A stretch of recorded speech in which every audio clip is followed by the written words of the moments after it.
versionin e tij. Kë e ka në mendje kujt ja dorëzoi Chelsea nëse unë s'kam as komision për pranim dorëzim dhe as ende s'kam dekan të zgjedhur zyrtarisht për ta dorëzuar Chelsea-n. Pra kujt ja dorëzoi Chelsea-n dhe ai vetëm më kthye, nuk më përmendi emër, kujt ja dorëzoi Chelsea-n, por më kthye dhe më tha mbyllë gojën se të kapi për krahu dhe dëgjuaj nga drejtarja. Çfarë mos tash mund të marr Këshilli i Etikës ndaj këtij profesori? Po është rregullorja për Këshill të Etikës, kodi i Këshillit të Etikës dhe ka masa të ndryshme që mund të vi edhe deri te tërheqja e masa disiplinore ndaj tij të ndryshme, të cilat nuk po du të presupozoj tani se çka mund të bëjnë ata, sepse është komision i veçantë, të cilat i kanë të drejtat e veta dhe absolutisht nuk dua që unë me deklarimet e mia publike që të mund të ndikoj në një farë mënyrë në vendimet që do të marrin ata. Këshilli i Etikës dhe kodi i universitetit i parasheh të gjitha këto gjëra që mund të merren ndaj një personi të tillë, sepse konsiderohet që në një vend ku ne jemi staf akademik, liria është liria akademike dhe cënimi i një lirie akademike i bie që është rast i rëndë. Sidomos në një institucion akademik, universitet, si që është Universiteti i Prizrenit. Prandaj nuk po dua të shprehem se çka do të mund të marrin Këshilli i Etikës, është në dispozicion të tyre, ata janë komision apo këshill që marrin pavarësisht prej deklaratave tona, marrin vendimet e veta.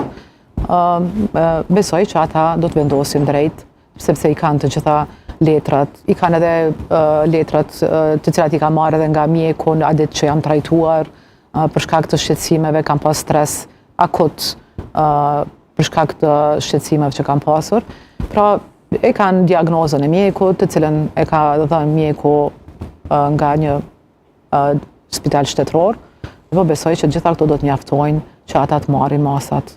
Deri ishte themi planifikimi juaj si ta trajtoni këtë rast zonja Dibra në momentin e parë kur ju kanosët, e mbajtët fshet, si mendoni ta trajtonit fillimisht këtë rast?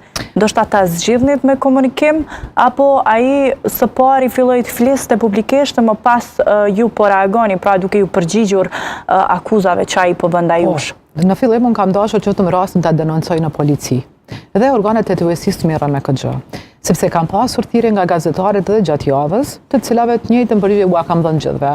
Nuk kam çka të deklaroj, rastin e kam denoncuar në polici dhe besoj që organet e TTUS-së do të merren me këtë çështje. Reagimi juaj vjen pas deklaratave që ai ka bërë publikisht, apo jo? Jo, reagimi im tani, po mendoj? Tani, në këtë emision. Tani, në këtë emision vije pas deklaratave që ai ka bërë publikisht. Thash, ka linçuar integritetin tim, ka dhënë deklarata me përmbajtje që kanë qenë denigruese për imazhin edhe integritetin tim profesional. Prandaj kam vendosur që edhe unë kam të drejtën publikisht të mbroj imazhin tim, të mbroj integritetin tim profesional. Sepse kjo ka qenë e mjaftueshme për të më dhënë shkas që sot të vijë dhe unë të deklarohem dhe të mbroj imazhin tim, personalitetin tim.